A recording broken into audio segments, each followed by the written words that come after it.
Hi, boys and girls. Today I have a story for you called Fiona's Luck. And this story is about a girl named Fiona and how she brings luck back to Ireland by using some clever skills to deal with the Leprechaun King.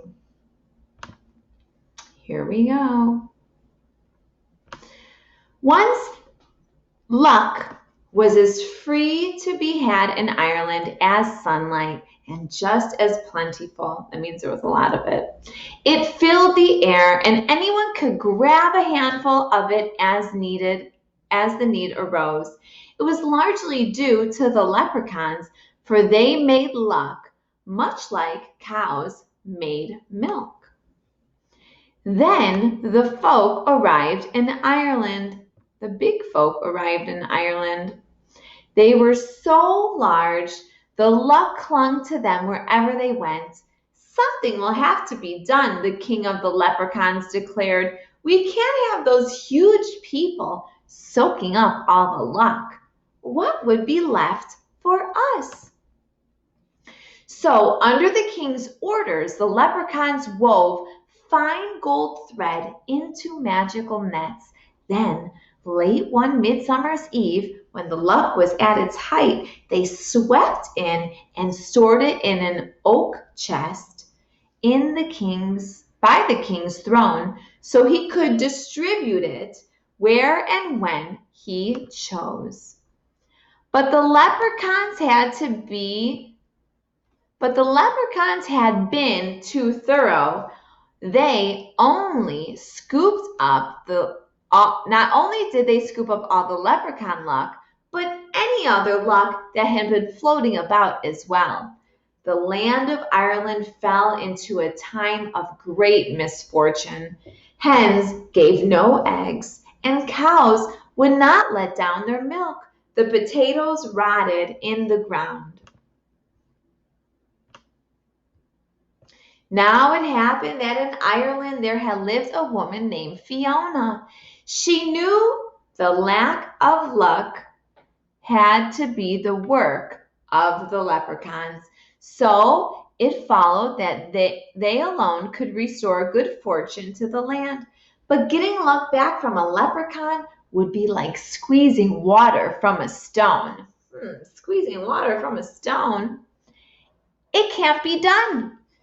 But it usually requires more strength than you're apt to have. Sometimes cleverness, though, is worth more than strength. So Fiona took her last coins and used them to buy a cow and some chickens. Then every morning and evening she would take that cow into the barn. When she emerged, she would be carrying 2 buckets, slopping over with whiteness. She's a fine cow, Fiona would say to anyone who asked. I'm lucky to have her. Soon the rumors began. While others were short on luck, Fiona had pails of it. Every morning, Fiona would go into the chicken coop, emerged with her covered basket bulging with curves.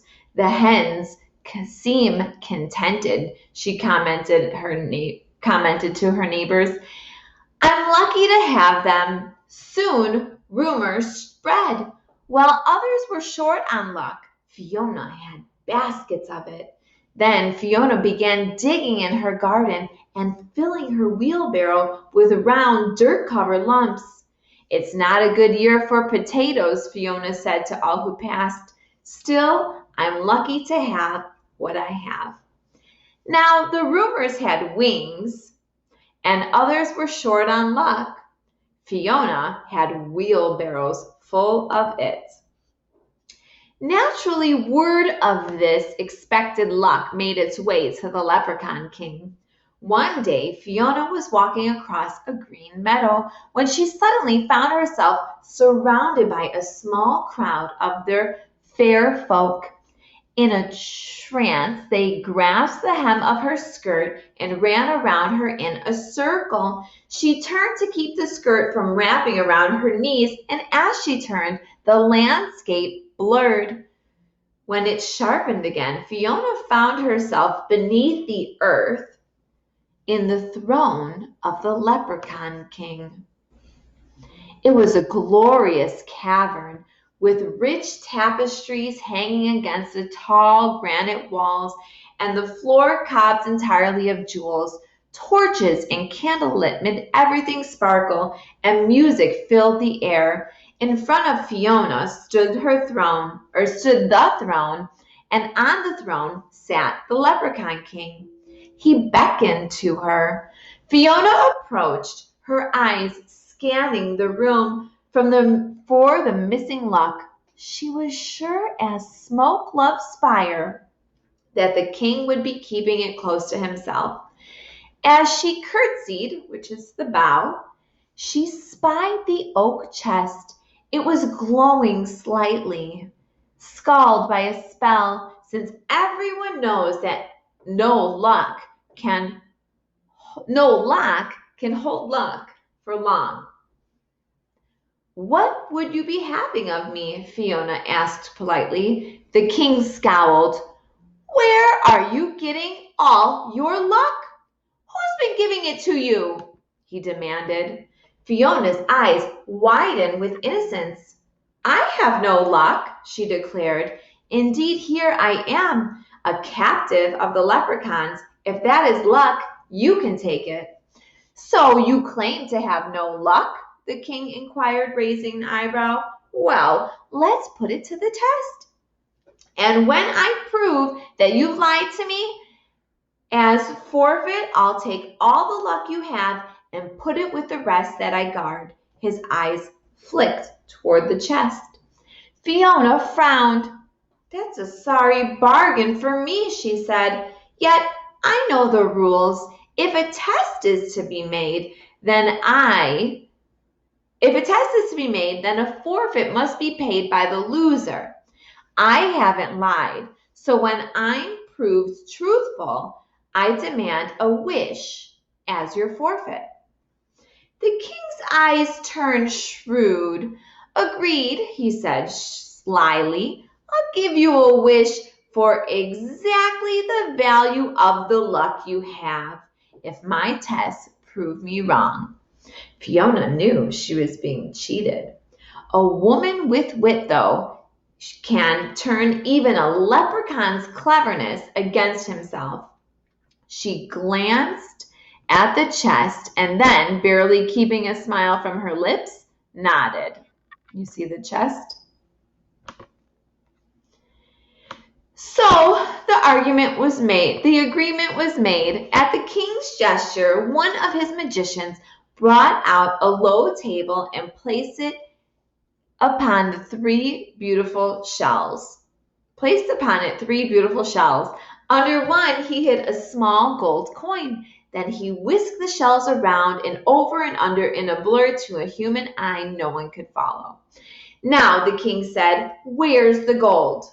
There was only one chance in three of her picking correctly, and a person with good luck would find the gold every time. Even a person with a little luck would find the gold occasionally. But though they played the game over and over again, Fiona could never locate the coin. It was as if she had no luck at all. "Another test," the king ordered. A leprechaun harp was brought forth. Now, leprechaun instruments make music by the luck of the player. A person with good luck would be able to play something just by stroking the strings. Even a person with just a hint of luck could probably figure out a simple melody. But in Fiona's hands, the strings went out of tune, and no matter how she stroked or plucked, nothing but ear-bending noise resulted. The king shuddered and frowned. Could he have been mistaken? Perhaps the last test would prove him right. "Bring out the chess set," he demanded. He and Fiona faced each other across the board. The king made his opening move. Nobody could hope to beat the Leprechaun King, for he was steeped in luck. But a person with good luck could last a little while against him. Even a person with just a little bit of luck had hopes of making a few good moves. Despite the king trying his hardest to lose, Fiona was beaten soundly within 2 minutes. The king eyed her in amazement. "You have no luck at all," he declared. "But what about the milk, the eggs, and the potatoes?" Fiona sighed. "If I fill my milk bucket with whitewash, or my egg basket with pine cones, or my wheelbarrow with dirty rocks, surely that's my own business. I told you I have no luck, and I didn't lie. Now I'll take my wish with me and be on my way." The king nodded slowly. "Indeed, I did promise you a wish, but for exactly the value of the luck you actually have. You've proven to me that you have no luck at all, so all you can wish for is nothing." He smiled at the cleverness of his reasoning, all well within the limits of the leprechaun's law. Then his smile wavered, for Fiona was smiling too. "So I can wish for nothing?" she asked.